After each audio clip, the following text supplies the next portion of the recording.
My clingy girlfriend cared a lot about a sense of ritual. She said, "The first snow is only meaningful if you watch it with the person you love." So, we made a promise. Every year, we would watch the first snow together. However, before the first snow arrived, I came across an expose post while scrolling through social media. The explosive title instantly caught my attention. It read, "To the brother from the physics department at C University waiting to watch the first snow with his girlfriend. You're being cheated on."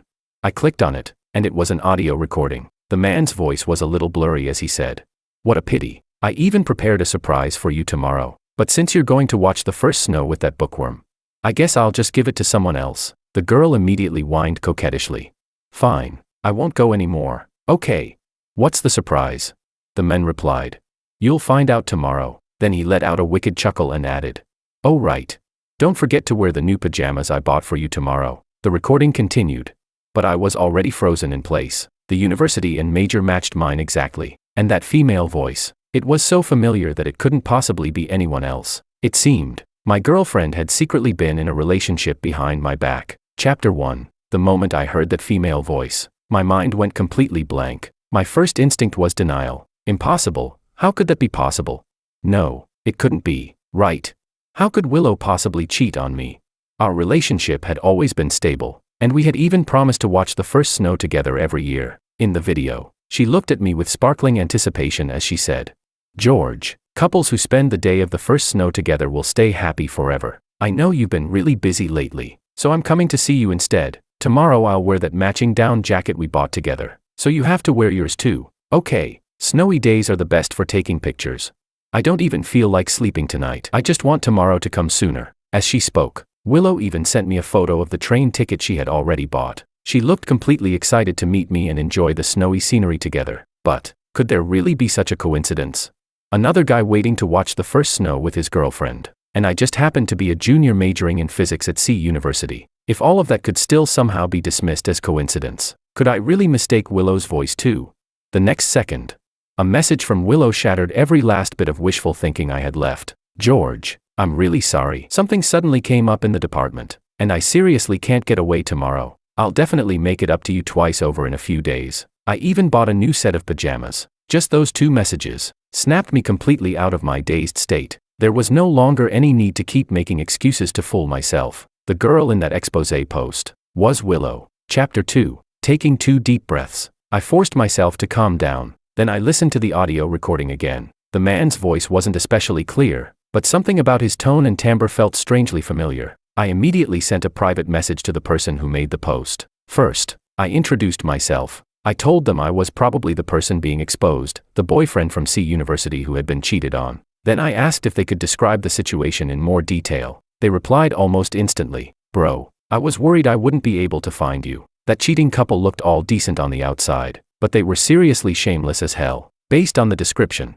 the girl was definitely Willow. As for the guy, the poster said, he was about 178 centimeters tall, thin lips, blonde hair, and a scar on his left eyebrow. The other person kept passionately venting on my behalf, saying that if they hadn't been standing so close at the time, they definitely would have snapped a few pictures for me. But honestly, those few descriptions were already enough. A long-forgotten figure surfaced in my mind, Makoto, a mutual high school classmate of both Willow and me. But how could it possibly be him?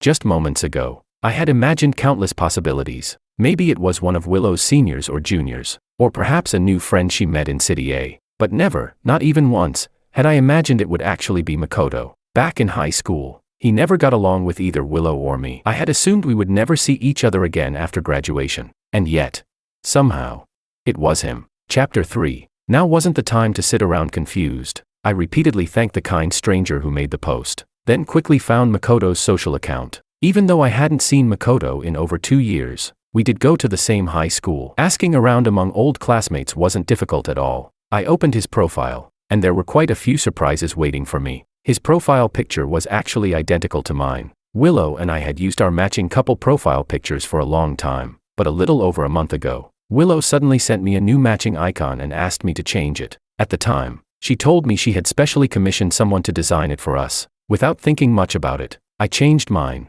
Looking back now, she probably wanted to use matching profile pictures with her new boyfriend, but didn't want me catching on, so she simply had me switch to the exact same icon as Makoto. Then I noticed something else. His IP location matched Willow's. So Makoto had also been living in a city during college, even after graduation. Whenever I casually brought him up in conversation a few times, Willow always acted clueless, like she couldn't care less about the guy. Not a single crack in her act. And finally, 15 minutes ago, Makoto posted a new status. First snow, fried chicken, beer, and of course, a girlfriend who lights my cigarettes for me. Someone with the same IP location commented, "Damn, your girl lighting your cigarettes for you. Relationship buffs maxed out. That disgusting sweet couple energy is all over the first snow today. So where are you two lovebirds celebrating?" Makoto replied with the name of a restaurant where the average spending per person easily hit 4 digits. While basking in everyone's envy and compliments, he even threw in a smug emoji. Chapter 4. When the truth slammed into me head-on. I finally understood that when someone is speechless enough, they really do laugh instead. H City was very close to a city. The high-speed rail only took a little over an hour. After buying my ticket, I also made a reservation at that same restaurant. The next day, in the freezing winter wind, I saw the scene of Makoto and my girlfriend enjoying the season's first snow together. Chapter 5. Willow whined cutely for him to carry her bag. Makoto wrapped an arm around her waist indulgently, grinning playfully as he whispered something into her ear while they walked toward the restaurant entrance. Oh, right. The clothes they were wearing looked awfully familiar. They were our matching couple down jackets. I'd wondered why Willow suddenly bought me a new down jacket before. Now I guessed it was the same trick as the profile pictures. Makoto probably bought the matching jackets for her, but she was afraid I'd search the brand and discover they were a couple set. So she bought one for me too and mailed it over. At that moment, to avoid being recognized, I deliberately dressed like every other college student in winter, a long black padded coat, a huge face mask, and a thick scarf. I looked like some dim background NPC in their little romance fantasy. I took a seat in the booth behind them. The same Willow, my childhood sweetheart, who always claimed she lacked security, who constantly clung to me, depended on me, and acted inseparable from me, was now leaning against another man's chest on the other side of a tall booth divider, flirting and laughing with him. The next second, my phone, set to silent, lit up with a new message. Willow texted, "Hubby, what are you doing? Did you go out to see the first snow today?" Even in a situation like this, she still found time to message me. When Makoto saw Willow sending the text, he let out a mocking laugh. "Haha, Willow, you're unbelievable. George still thinks you're some innocent good girl. If he knew you were sending him messages while sitting in my arms, he'd probably cough up blood from anger." Willow shot Makoto an annoyed glare. Yet she still stayed curled up in his embrace, only lightly punching his chest in a token protest, pouting. Her eyes filled with both grievance and a hint of sulking sweetness. Willow said, "I already spent the whole day with you today, and you're still talking about me like that." Chapter 6. I lifted my coffee cup and took a sip of the rich brew, but even that couldn't suppress the wave of disgust rising in me. A mocking smile tugged at my lips as I replied, "No, watching the first snow only means something when you're with the person you love, right?" Willow replied almost instantly, "Sorry, hubby, things in the department really couldn't be avoided. Maybe when people feel guilty, they instinctively overcompensate by saying and doing more." She even snapped a photo of the snowy scenery outside the floor-to-ceiling window and sent it to me. "This is the snowfall in a city. Hubby, I'll study hard and make sure I get into your university for graduate school. Then we can watch the first snow together every year from now on." Makoto raised an eyebrow, grabbed Willow by the chin, and kissed her, drawing a soft gasp from her lips. Taking the opportunity, he snatched her phone away and locked the screen. Laughing, he said, "What's even fun about dating a nerd like George? We're already in college, and all he does every single day is study. Then he acts all sentimental over snow like some clueless idiot. Seriously, that's pathetic." Willow's tone turned noticeably colder. "Shut up. What gives you the right to talk about George like that? Oh, you mad now?" Seeing her expression darken, Makoto tapped the tip of her nose and coaxed her playfully. All right, my bad. I won't say stuff like that anymore, okay?" Willow finally relaxed a little and huffed softly. "You're one to talk. Aren't you the one who brought me here to see the snow too?" Makoto laughed, lowering his head close to her ear. He whispered softly, "The thing I really wanted to see was never the first snow, but..." The last few words were too quiet to hear clearly. I could only vaguely make out something about battle lingerie. Willow's face instantly turned red. Biting her lip, she muttered, "In your dreams, who would wear that for you?"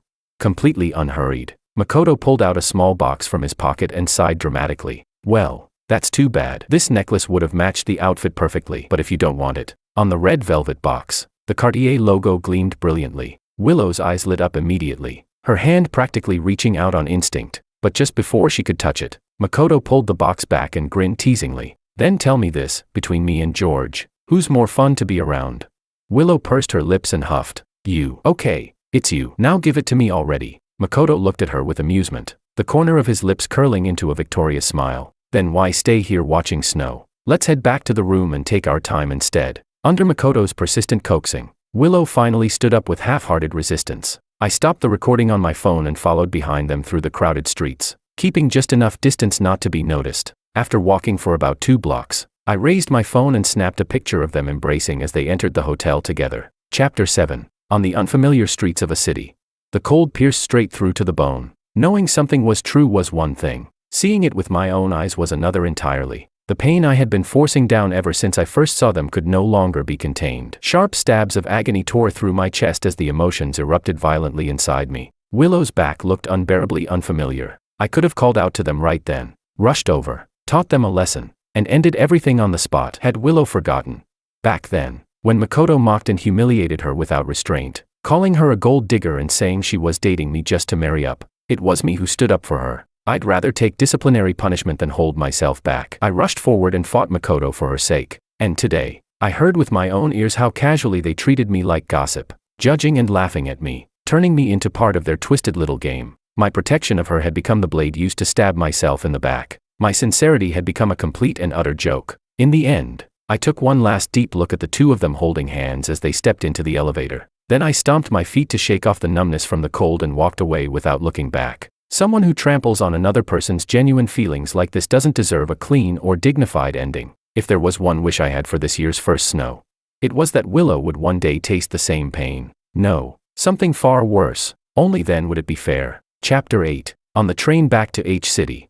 The scenery outside the window flashed past at high speed. I stared blankly into the distance, lost in thought. Back in 8th grade, Willow became my neighbor. The moment she moved in, she instantly became the center of attention for the entire grade. There were 3 reasons for that. She was beautiful. Her mother had a horrible temper and constantly beat and screamed at her. And her family was very poor. I still remember classmates describing her as a gorgeous flower blooming out of barren soil. There were only the 2 of them in the household, mother and daughter. No one had ever seen Willow's father. Many times, I could hear her mother shrieking inside their apartment. It's all your fault.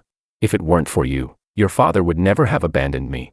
Little by little, the rumors began spreading everywhere. People said Willow's mother had been a rich man's mistress, and after the wife discovered the affair, the mother and daughter were kicked out with nothing. Branded as the mistress's daughter, Willow had a miserable time at school. At home, she lived under her mother's constant pressure and verbal abuse. Her way of fighting back was to completely give up on herself. One time, she was being bullied in the alley behind the school by a group of girls who despised her background. When I found her, her cheek was swollen red, her whole body bruised and battered as she lay there alone on the ground. I bought disinfectant and bandages for her. She lifted her eyelids to look at me. Those beautiful phoenix-shaped eyes of hers were cold and empty as she said, "You know I'm an illegitimate daughter, don't you? Why are you helping me?" As I dabbed disinfectant onto her wounds, I shook my head. "You can't choose your parents or the circumstances of your birth." Her eyelashes trembled suddenly. After her injuries healed, she told me that her mother actually wasn't a mistress. It was her father who later fell for a wealthy woman who could help his career rise higher, and he abandoned both mother and daughter without hesitation. Her eyes reddened as she asked softly, "Would you believe me if I told you that?" I nodded. Her eyes lit up for a brief moment, only to dim again soon after. In a quiet voice, she said, "With a scumbag father and a vicious mother, do you think I'm pathetic? If I had a choice, I wish I'd never been born." I fell silent for a few seconds before finally saying, "You do have a choice. Your parents are your parents. You are you. You can still work hard and build a good life for yourself in the future." I still remember the sunset that day, just like the rekindled hope shining once more in the young girl's eyes. Chapter 9. From that day on, I became Willow's best friend, and perhaps her only friend. Her mother was consumed by the sorrow of being abandoned, while also clinging to the fantasy that the men who left them would someday soften his heart and come back. Because of that, Willow's life became unbearably difficult, both financially and emotionally. So back then, I often invited Willow over to my house for meals, and even though she herself barely had enough to eat, she would still save the little treats she had and bring them to me. She brought me water after basketball practice. She packed an extra umbrella for me on rainy days. Even when I only took one day off school because of a minor cold, she rushed over specifically to bring me medicine, acting even more worried than my own mom. At the same time,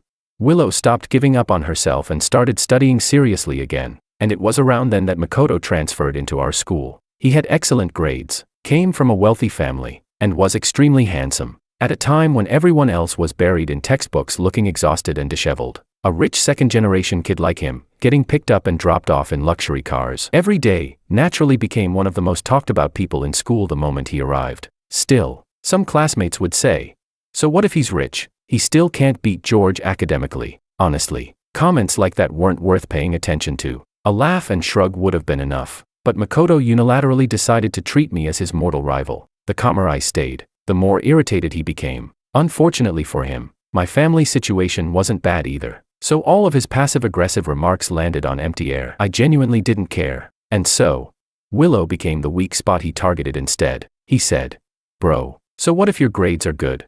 I heard you and Willow are pretty close. Ha ha ha. Everyone knows she's an illegitimate daughter abandoned by her own father. What kind of decent person could a mistress's daughter possibly be? People like her are born trashy." In that instant, rage exploded inside me. A guy who rarely even argued loudly with others normally. I rushed forward and kicked him straight in the back of the knee. Amid the shocked screams of our classmates, the two of us started fighting, and by the end we were both injured. That day wasn't just the first time I'd ever fought a classmate. It was also the first time I'd ever had to read a self-criticism statement over the school broadcast system. But even if I could go back and do it all over again, I would still make the same choice. Willow held onto me while rolling a warm boiled egg over the bruise at the corner of my mouth. She said, "Someone like Makoto isn't worth bothering with. He's just a clown jumping around trying to get attention." I hissed in pain and replied, "But I just can't stand hearing him talk about you like that." And now, the boomerang from more than 3 years ago had come flying straight back into my forehead. The person I fought so hard to protect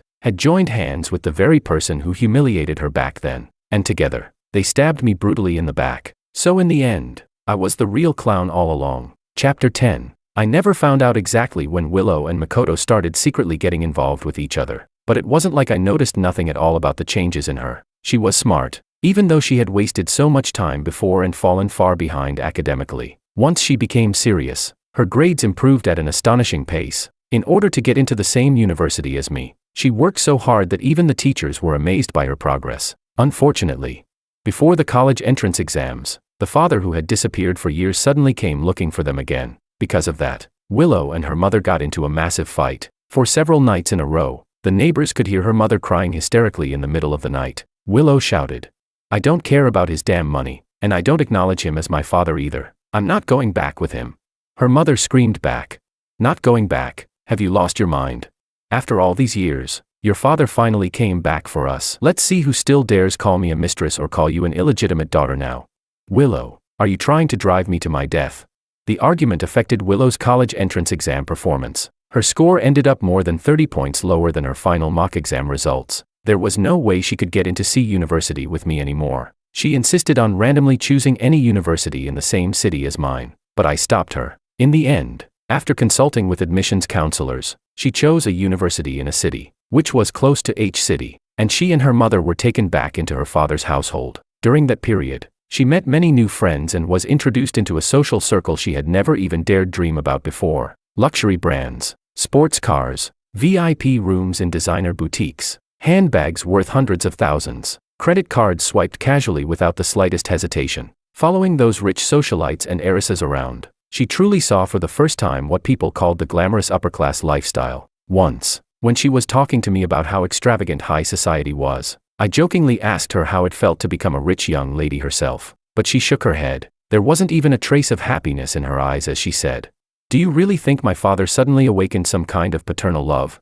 The Liu family is about to go bankrupt. He only remembered he had a daughter like me because he wanted to use a marriage alliance with the Bai family to climb higher." Of course, Willow had no intention of accepting that arrangement, so when the marriage alliance failed, her father completely tore off his fake mask of being a loving parent. The moment she lost her value to him, he showed no mercy at all and directly kicked both mother and daughter out of the Liu household. He even declared that from that day forward, he was cutting ties with them completely. They would have nothing to do with the Liu family ever again, and neither of them should expect to spend another cent of Liu family money. When Willow told me this, she rolled her eyes dramatically and said, "As if I actually care about his money. George, I'm definitely getting into C University for graduate school. Then we'll work hard together and build a future that belongs to us." She had always remembered the promise we made back then, and I believed her. But in the end, She became the one who broke that promise. The dazzling luxury she kept insisting she didn't care about had still left its mark on her heart after all. At first, she still frequently shared her study progress with me. She told me every little detail about her daily life too.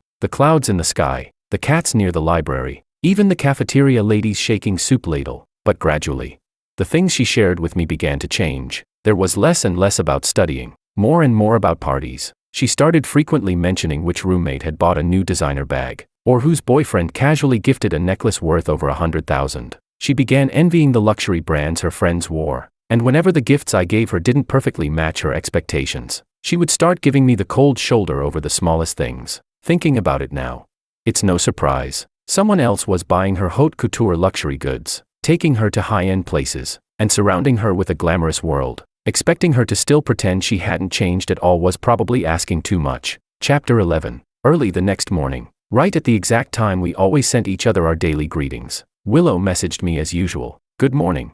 After 5 or 6 minutes passed without a reply from me, she sent another message. Did you see the snow photo I sent you yesterday?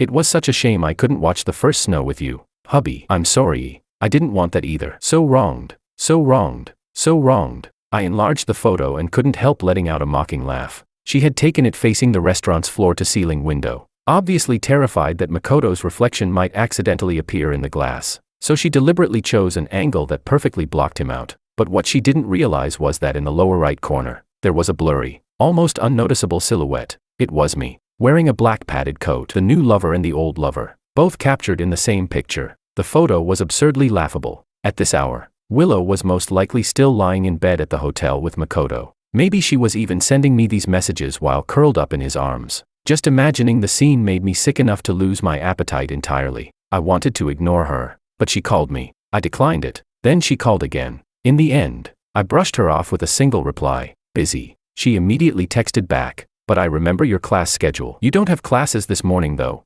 I stopped responding and focused on my own things instead. Chapter 12. Sensing my coldness, Willow kept sending me messages throughout the entire day. Every now and then, the little library cat that hadn't been mentioned in over 2 months suddenly reappeared in our chat again. The cafeteria lady in dining hall 3 still had the same shaky serving hand. One portion of garlic sprout stir-fry with meat somehow ended up being all garlic sprouts and no meat. That difficult professional textbook she once complained was impossible to get through had been picked up again today, and she even wrote a page and a half of study notes. But none of it moved me in the slightest anymore. It felt like giving someone a cotton coat in summer or a fan in winter. Completely unnecessary and painfully performative. After being ignored by me for an entire day, Willow finally video called me that evening. Her voice sounded aggrieved and cautious as she asked, "Were you busy all day today?"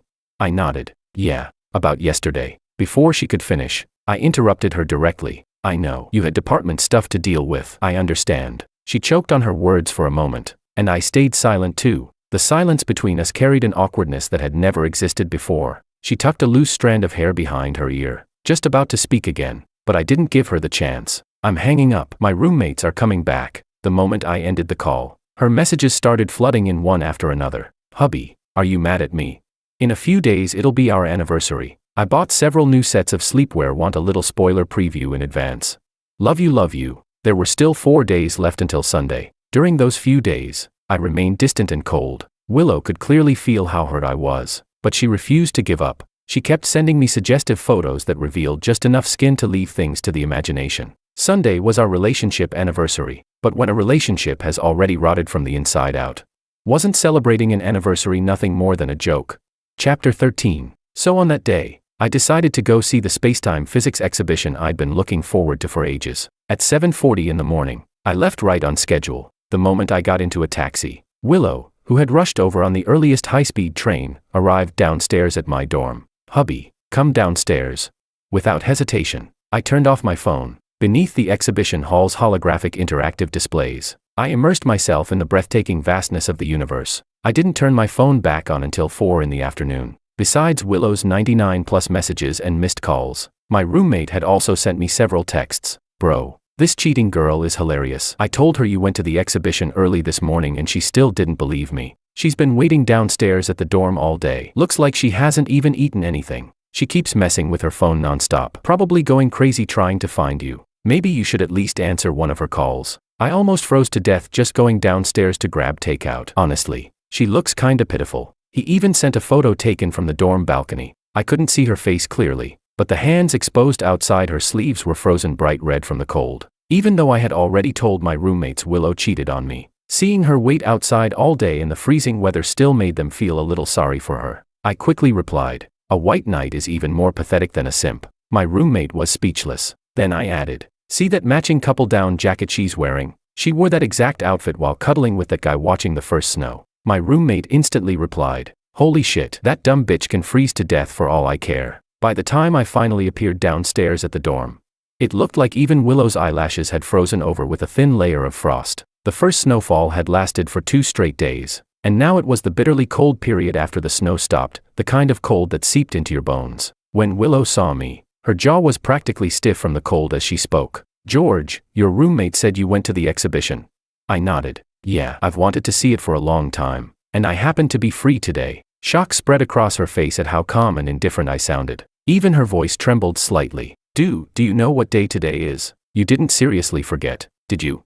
I looked at her silently without answering. She took my silence as confirmation. All the grievance, disappointment, and anxiety she had bottled up over the past few days exploded at once. I could even see tears glimmering faintly in her eyes. Choking back sobs, she said, "How could you forget such an important day? I spent so much effort preparing for today. I came all this way just so we could happily celebrate our anniversary together." I told her not to get worked up and casually brushed it off. "It's just an anniversary. There are tons of holidays and special occasions every year anyway. Worst case, I'll make it up to you next time." There wasn't the slightest hint of coaxing or apology in my tone. Pain overflowed across her face. She stepped forward and threw herself into my arms, voice trembling as she cried, "George, what's been wrong with you lately? I know standing you up that day was my fault, but I didn't want that either. Why do you keep treating me like this?" Heh. I really wanted to ask her whether all this acting was exhausting. Last night, I'd already seen a post on Makoto's account. Because Willow was coming to H-City to celebrate our anniversary with me, he posted, "Some people can only eat another man's leftovers. Too bad. One phone call from me and she'll come running back, then he won't even get the leftovers." He even included the initials of my name in the mockery. My roommate said she kept fiddling with her phone nonstop while waiting downstairs, supposedly desperately trying to contact me. But she was probably flirting with Makoto while searching for me too, wasn't she?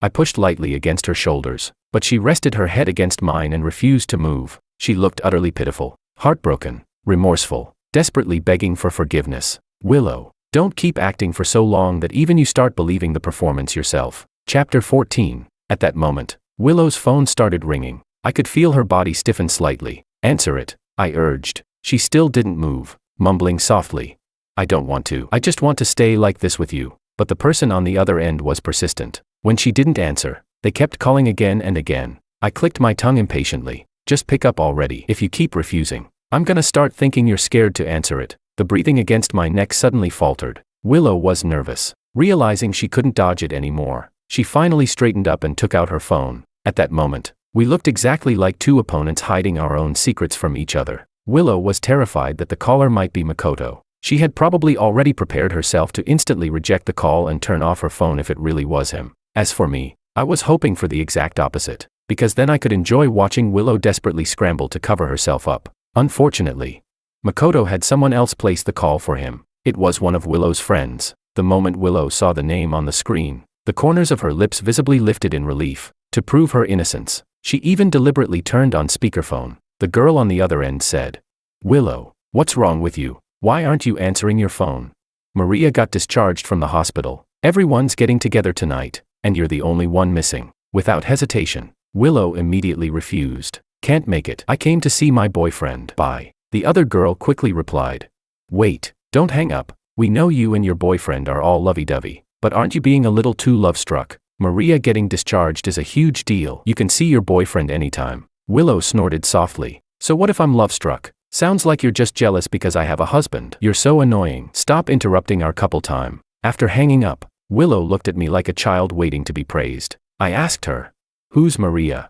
Willow answered, "A friend I met through group hangouts. She got into a car accident a while ago." A lot of things really had changed without me realizing it. Back then, Willow used to share every tiny detail of her life with me. Now, this friend she apparently spent so much time with, I'd never even heard the name before. Willow clearly realized that too and hurriedly tried to smooth things over. I smiled faintly. giving her the first genuinely pleasant expression I'd shown her in days. Then I said, "You know, forgetting our anniversary really was my fault. Your friend invited you so sincerely. You should go." She shook her head so hard it looked like a bobblehead toy. "No, I want to stay with you." I kept smiling. "Then I'll go with you. I want to know more about your life too." Willow instantly looked overwhelmed with surprise and happiness, her eyes lighting up immediately. "Really, hubby? You've been ignoring me for days. I thought you were going to break up with me." I was seriously miserable. I didn't respond to that. I simply said, "Come on, I'll book the tickets." Didn't Makoto say he could call Willow back anytime he wanted? Then I'd personally send her back to him myself. Chapter 15. Willow chatted non-stop with me the entire way there, but the moment we entered the private room for the gathering, the smile on her face instantly turned deathly pale. Inside, the group of men and women were playing truth or dare in complete chaos. One man lounged around comfortably with women in both arms. One girl had lost so badly she was down to a single layer of revealing clothing. Another couple was grinding against each other provocatively right in front of everyone while the crowd cheered them on. The whole scene was a complete mess. Amid the noisy laughter and shouting, Willow grabbed my arm and immediately tried to turn around and leave, acting as if we had walked into the wrong room by mistake. But the very next second, "Willow, where are you going?" A girl stopped her, then turned toward me and blinked curiously. "So you're George? Wow, you really are handsome. No wonder Willow talks about you non-stop every single day." Then she quickly added, "Ah, George, don't misunderstand. They're just messing around. We're not usually like this." Willow brushed away the girl's hand from her arm and said unhappily, "What kind of joke is this supposed to be? If my husband misunderstands, I won't be able to clear my name even if I jump into the Yellow River." Instantly, everyone in the room burst into teasing laughter aimed at me while greeting me enthusiastically, although it was supposed to be a group gathering. After introducing me to a few close friends, Willow immediately transformed into an affectionate clingy girlfriend and stayed glued to my side the entire time. She hugged my arm tightly and refused to let go, chatting with me non-stop with smiling eyes, as if I were the only person left in the entire room. When she started speaking in a deliberately sweet, spoiled tone, asking me to peel oranges for her, the girl named Maria finally groaned dramatically. "Willow, aren't you being a little too much? I just got out of the hospital after lying in bed for over half a month, and all you care about is talking to George." Willow tossed an orange at her. "Well, duh. I only came because George wanted me to. Otherwise I wouldn't even be here today." Someone immediately started egging things on, raising a glass as they shouted, "Then this toast has to go to George. If George hadn't spoken up, there's no way we could have gotten our princess here tonight. George, cheers." Smiling faintly, I raised my glass and drank with everyone. After sitting there a while longer, I told Willow that I was a little tired today and wanted to head back to the hotel first to rest. Willow instantly stood up, insisting on leaving with me. I grabbed her wrist lightly. "Hey, don't ruin everyone's fun. Stay and hang out with them a little longer." Still fussing over me non-stop, she asked anxiously, "You coughed earlier. Are you catching a cold? Are you feeling sick somewhere?" "Forget it. I should go back with you." Amused, I gently pushed her back toward the private room door. "It's not that serious. I'll be fine after I rest a bit." Only then did Willow reluctantly stay behind, but I didn't actually leave. Instead, I went to the restroom first, then quietly sat down in a hidden corner sofa nearby where no one would notice me. The real show was about to begin. Chapter 16. The game they had paused halfway through, the intimate dancing that had been interrupted earlier, all of it quickly resumed amid loud music, cheering, and drunken excitement. Very soon, Makoto arrived, dressed impeccably, an expensive watch gleaming on his wrist. He pushed open the private room door with his chin slightly raised in confidence. The moment he entered, he immediately pulled the woman who came out to greet him into his arms and led her back inside. It was Willow. The room instantly erupted into noisy cheers and teasing whistles. One of the girls laughed and said, "You almost scared me to death just now, Willow. I swear I used up the best acting skills of my entire life for you." Willow complained irritably. "Are you insane? I already texted everyone in advance while I was in the car and told you not to mess around. You're lucky I'm not yelling at all of you right now." Someone grinned mischievously and said, "Sis-in-law, you can't blame us for this. Makoto was the one who told us to do it. Why don't you yell at him instead?" Makoto clicked his tongue lazily. "Yeah, I told them to do it. I said if I didn't want you celebrating your anniversary, then there was no way you'd get to celebrate it. Ha ha ha. Makoto's a beast. Kiss her, kiss her. Come on, kiss." A burst of suggestive noises followed. Disgusting. Seriously disgusting. I steadied my emotions and picked up my phone, sending Willow a message. "After thinking about it, it feels kinda rude not to join you guys when it's such a rare chance to meet your friends. I bought a cake for everyone. I'll be there soon. Suddenly, a loud, sharp slap echoed from inside the room, through the small crack left in the half-open door. I saw Willow's face change dramatically after reading my text. She hurriedly tried pushing away Makoto, who had been all over her moments earlier, but Makoto was clearly too caught up in the mood already. No matter how much she struggled, he refused to let go. Panicking, Willow slapped him across the face, and just like that, the real drama began. Willow herself looked shocked by what she'd done. Voice trembling, she said, "I'm sorry, Makoto, just go already, George is coming." Makoto pressed his tongue against the inside of his cheek, his gaze darkening slightly, then he let out a cold laugh. "Willow, think carefully before you say that. Sure, I can leave, but the moment I walk out that door, you can kiss your glamorous little lifestyle goodbye. Can you really bear that?"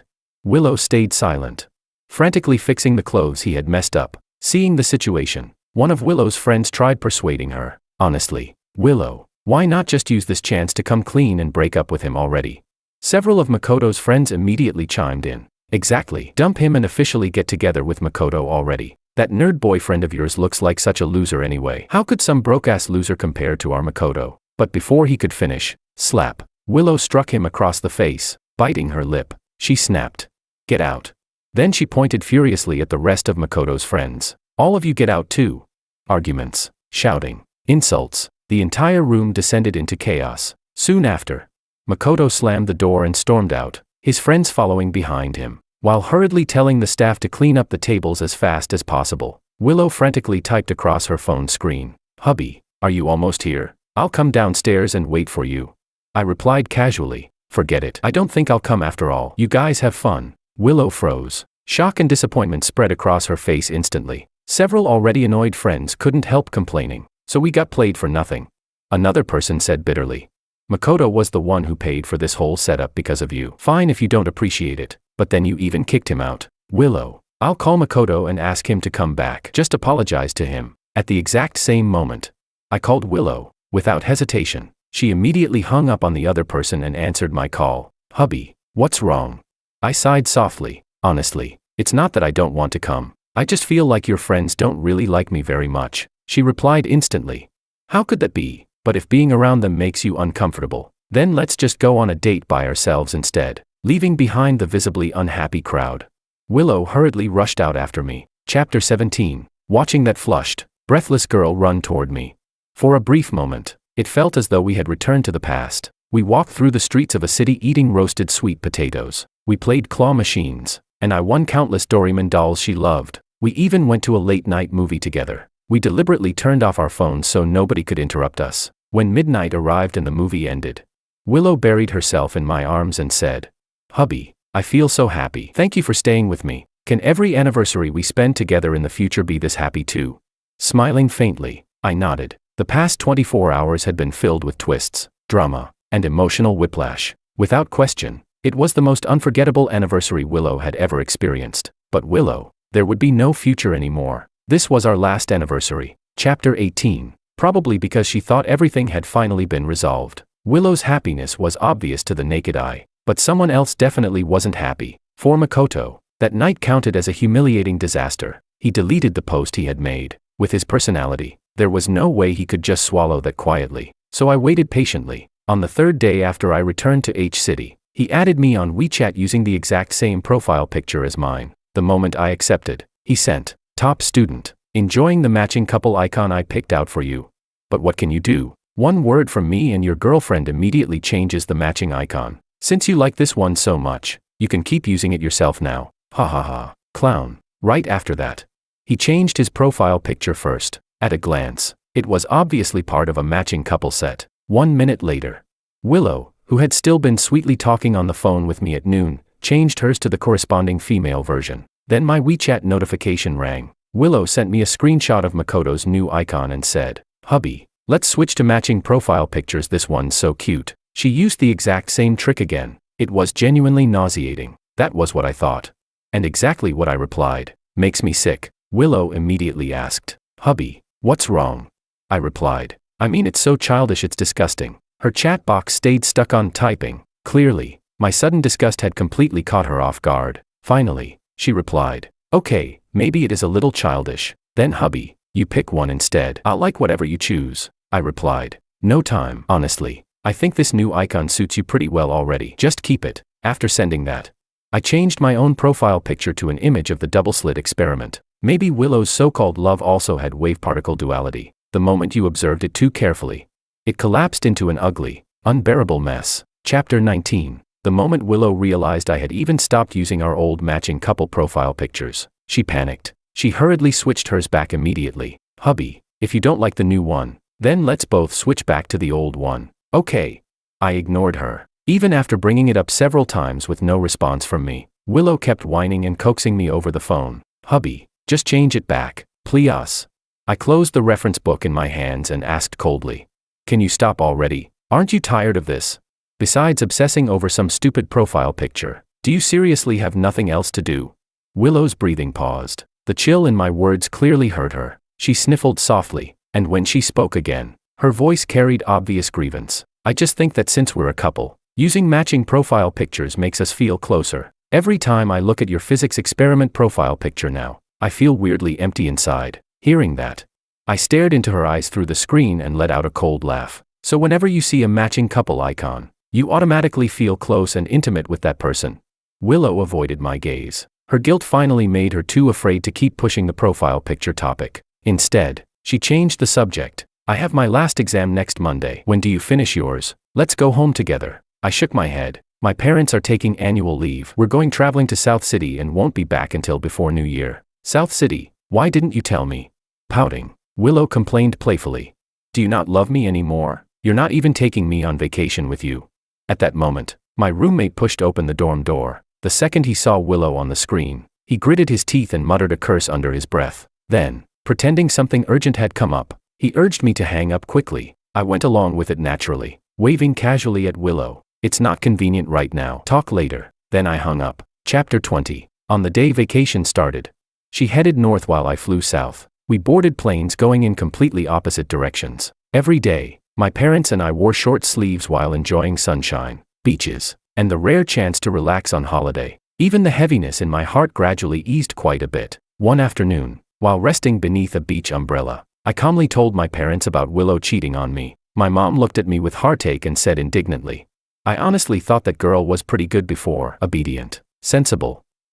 I even thought you were lucky to have her. But honestly, genes don't lie. She's exactly like her mother. Neither of them are any good. My dad let out a quiet sigh. Life is like a battlefield. When you're charging forward, you can't hand your back over to someone like that. Finding out early and separating now is a good thing. From that day on, whenever Willow called, my parents spoke to her politely but coldly. Eventually, Willow started sounding uneasy and asked me cautiously, is it just me, or do Uncle and Auntie seem kinda unhappy with me lately?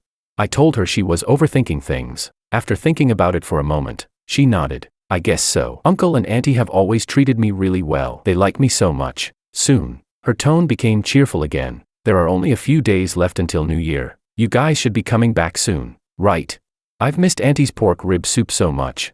Chapter 21. That spring festival 4 or 5 years ago was especially miserable for Willow. Her mother forced her to go look for her father, hoping that during such an important holiday, he might rediscover even the tiniest shred of conscience or family affection. Naturally, Willow refused. Her mother cried and screamed while smashing the house into chaos. Against the festive atmosphere of families happily celebrating the new year all around them, the scene felt unbearably bleak. Surrounded by neighbors watching the drama unfold, Willow only felt as though the ground beneath her feet was burning hot with humiliation. She pushed through the crowd and ran away. My parents shook their heads and sighed. The sins of adults always end up making the children suffer. My mom told me to go find her, saying that during New Year's, nothing bad could be allowed to happen. When I found her, I bought a steaming hot roasted sweet potato, soft and dripping with syrup inside, and we split it in half together. On the way back, I never mentioned anything about her family. Instead, I simply asked her, do you like pork ribs? She nodded. Yeah. When you eat leafy vegetables, do you prefer the leaves or the stems? The leaves. I smiled. I like the stems. Perfect timing then. My mom's making pork rib vegetable soup tonight. I'll eat the stems, and you can eat the leaves. Nothing goes to waste. Okay. From that year onward, every spring festival, Willow would come to my house early to wish my family a happy new year, then stay for a lively meal together. Even now, she had never once broken that habit. Chapter 22. The next day, our vacation ended, and we flew home around noon. The moment I landed, I posted a WeChat status visible only to Makoto. The content was simple. A photo taken at the airport with just 2 words attached. Back home. I believed he understood exactly what I meant. That evening, Willow only found out I had returned after calling me. She sounded excited, but also slightly hurt as she complained. How come you didn't even tell me you were back? Half an hour later, she arrived downstairs at my house. In her hands were several bags of New Year gifts. There were cosmetics and skincare products prepared for my mother, as well as several boxes of expensive tea for my father. Standing at the doorway, she greeted them obediently and politely. Uncle, Auntie, Happy Early New Year. But unlike before, my mom didn't warmly invite her inside. Instead, she rejected the gifts politely yet distantly. Willow, these things are too expensive. We can't accept them. Willow's smile froze instantly. Her face filled with shock. She looked toward me silently mouthing, "What's wrong?"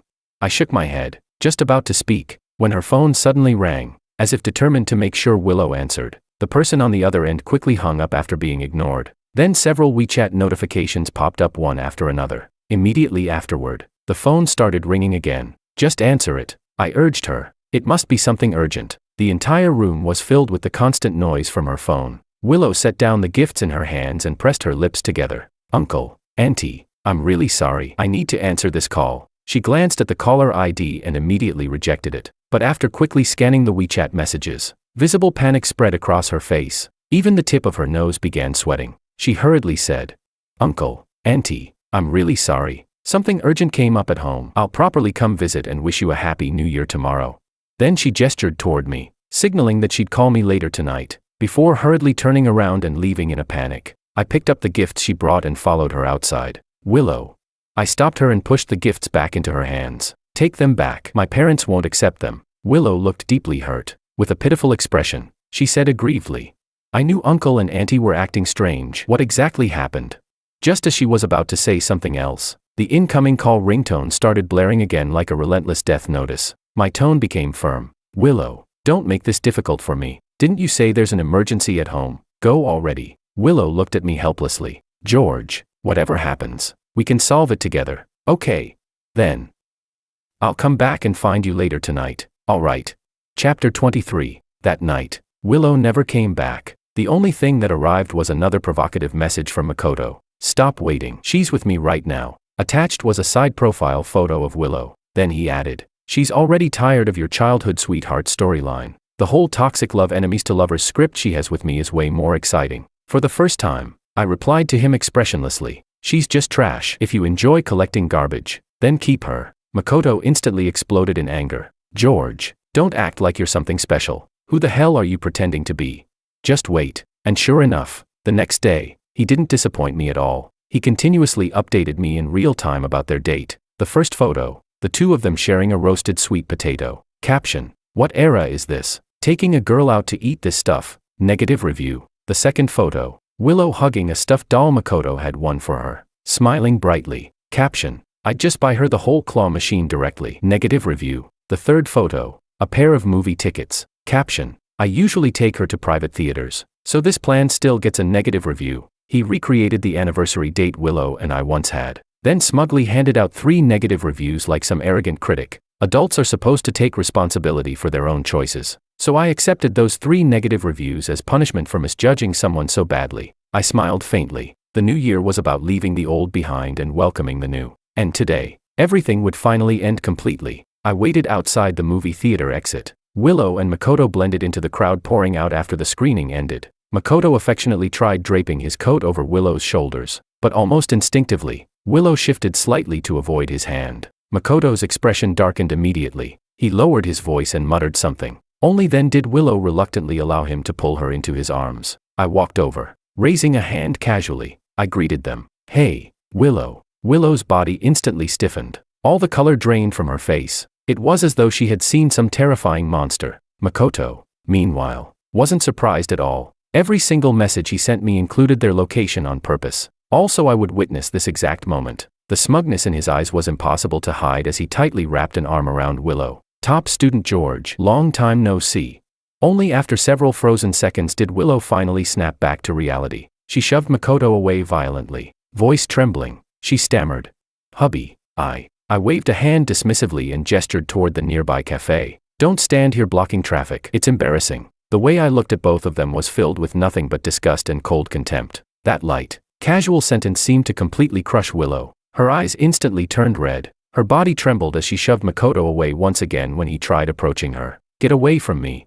Makoto finally lost his temper too. His teeth clenched so hard they audibly ground together. Slowly, word by word, he said, "You're telling me to get lost." Willow clenched her fists, about to speak, but I lowered my face and cut her off coldly. My voice suddenly sharper. I said, "We'll talk in the cafe. All three of us. Don't make me repeat myself a third time." Chapter 24. Under my insistence. Our bizarre trio walked into the cafe together. Makoto lifted his chin arrogantly and hurried to sit down first, putting on a show of confidence. I sat across from him. Just as Willow tried sitting beside me, I raised a hand and pointed toward the opposite side. "You sit over there too." Willow's chest rose and fell rapidly, her breathing uneven. She slammed her bag onto the table, eyes reddening as she demanded, "George, what exactly are you trying to do?" I ignored her completely. Calmly, I called over the waiter and ordered 3 coffees. After the waiter left, Willow finally seemed to calm down slightly. She looked at me almost pleadingly. "George, it's not what you think." I raised a finger to my lips, signaling her to stay quiet. Then I looked at Makoto and smiled faintly. "We actually haven't been apart that long. I saw you twice recently. The matching couple jackets you two wore on the day of the first snow looked pretty good together. And at the bar gathering too. You spent so much money only to leave empty-handed in the end. Really sorry about making you waste all that cash." This time, even Makoto froze. Willow stared at me in disbelief. Her whole body shook violently, her expression collapsing completely. Every excuse she prepared, every last bit of wishful thinking she clung to, all shattered in that instant. She wanted to desperately explain herself. Why she rushed away yesterday. Why she was with Makoto again today. How Makoto threatened her. How she didn't want any of this. How she never meant for things to become like this. But in the end, all those countless explanations condensed into one broken sentence. You actually saw everything. I deserve to die. I really deserve to die." Supporting herself against the table with both elbows, she painfully grabbed at her hair as her voice gradually choked with sobs. When she finally raised her head again, her eyes were completely red, tears streaming down her face. Makoto stared at me viciously and said coldly, "Since you already know everything, then Willow and I." Willow immediately screamed for him to shut up. Then she turned back toward me frantically, speaking faster and faster in panic. "George, whether you believe me or not, I never actually liked him. I admit it, I was greedy for his money. I couldn't let go of the luxury and vanity, but I never once thought about breaking up with you. Please, just give me one more chance. I swear I'll cut him off completely." Makoto's expression turned terrifyingly dark. Something twisted flickered in his eyes, possessiveness, obsession, maybe both. Grinding his teeth, he snarled viciously, "You think after spending my money, you can just walk away whenever you want?" The moment he finished speaking, Willow ripped off the necklace on the spot. Then she shoved her handbag and phone toward him all at once. Her tears fell even harder now, her voice trembling uncontrollably. "I don't want any of it anymore. And all the other things you gave me, I can return them too. I don't want any of it anymore. Okay." In the past, seeing Willow cry like this would have shattered my heart beyond repair. But now, she was crying, begging desperately, pleading for forgiveness after betraying me, and all I felt was numb indifference, even a twisted sense of satisfaction, like revenge finally landing. So I said coldly, "Willow, are you seriously this pathetic?" Willow froze completely. She stared at me blankly, as if unable to comprehend that I could ever say something so cruel to her. After a brief pause, I continued, "Makoto humiliated you countless times back then. He embarrassed you so badly you couldn't even hold your head up in class. And yet you still ended up getting all lovey-dovey with him. You really are unbelievably pathetic. I seriously regret ever fighting for you." Hearing those words, Willow completely broke down. I stood up slowly, expression utterly emotionless. "Willow, we're done. Don't ever appear in front of me again." Then I glanced toward Makoto. "And you, Makoto, the trash is yours now. No need to thank me." Chapter 25. After everything completely fell apart, I blocked every possible way for them to contact me. Using an unknown number, Willow sent me one final message. "George, no matter what happened, Uncle and Auntie were always so good to me. Please just let me come wish them a happy new year." I sneered coldly. "I already told them about you and Makoto. I don't think they want to see you either. They're probably just like me now, regretting every single meal they ever made for you." Winter break passed quickly. Soon, the second semester of junior year began. Schoolwork became increasingly busy, yet Willow and Makoto still found ways to make my life miserable from time to time. Willow came to H City almost 3 or 4 times a week, refusing to stop pestering me, and unbelievably, Makoto followed her there several times too. The two of them even started arguing right downstairs outside my dorm building. My roommate stared out the window in disbelief. Have these two completely lost their minds? Eventually, Willow realized that continuing like this would only make me hate her even more. At last, she stopped showing up. Makoto, however, kept causing trouble, using different accounts non-stop. He spammed me with unhinged messages. George, you bastard. What the hell do you even have to be proud of? Your girlfriend still cheated on you and put horns on your head anyway. Ha ha ha. Let me tell you something, I know where your cafeteria is, where your dorm is, every route you take to the library. You better watch yourself. One of these days, you might not live to see tomorrow's sun. Without hesitation, I took screenshots and went straight to the police, reporting him for criminal intimidation. Later, his mother came begging me in person to let her son off the hook. I refused. Auntie, instead of persuading me, maybe you should persuade your son to obey the law. I heard that while he was attending a large lecture in one of the tiered classrooms, the police showed up and took him away right in front of the entire department. He instantly became famous across the whole university, a complete laughingstock and everyone's favorite gossip topic. After getting out of the police station, Makoto went to find Willow. When she refused to get back together with him, he demanded she return all the money he had spent on her. Willow laughed mockingly. What's given to me belongs to me. Since when do people ask for gifts back after giving them away? And seriously, how have you still not learned your lesson? I'm warning you, if you keep harassing me, I won't hesitate to call the police again and send you back for round 2. Makoto exploded in rage. He punched Willow directly in the face and cursed viciously. You gold-digging bitch. And just like that, Makoto ended up back in the police station once again. Chapter 26. After successfully sending Makoto Ito into the police station again, Willow seemed to think she had regained control of everything. She even told me that this time, she would be the one chasing after me. To my ears, it sounded no different from meaningless barking. Fortunately, she soon became too overwhelmed to keep bothering me, because Willow had sent Makoto Ito to the police. The Ito family completely turned against her. Not only did they take legal action demanding she return the money and gifts, they also exposed everything she had done throughout the university. The scandal became so overwhelming that Willow was eventually forced to suspend her studies. Before going back home, she came to see me one last time. This time, I went downstairs to meet her. We hadn't seen each other for only a month. Yet she already looked exhausted and haggard beyond recognition. The moment she realized I was willing to see her, a faint light flickered back into her lifeless eyes. Carefully, almost timidly, she looked at me and said, "That day, you left too quickly." There were so many things I never got the chance to say. I really never liked Makoto, but someone who once looked down on me suddenly started flattering me, pampering me, even throwing absurd amounts of money at me, and I just lost myself. I already cut ties with all those fake friends too. I completely severed myself from that entire social circle. I listened quietly without saying anything. She continued softly, "George, I've decided to drop out and retake the college entrance exams. Can you wait for me 1 year? I promise I'll get into C University." I shook my head. If you want to get into C University because of me, then there's no need. My Heidelberg master's application has already been accepted. Even if she managed to get into C University, by then, I would already be overseas pursuing further studies. Realizing there was truly no possibility of us getting back together anymore, Willow sniffled, her voice trembling. "We promised we'd stay together forever. I can't accept this." I shook my head again. School makes people believe they're all walking the same road together. But Willow, we were never really the same kind of people. We just happened to stop at the same red light for a while. Now that the light had turned green, it was time for everyone to go their separate ways. Willow, goodbye. And after that, I heard Willow discovered she was pregnant. Just like what happened to her mother all those years ago, Makoto's father only said one thing: abort it. The Ito family would never acknowledge that child.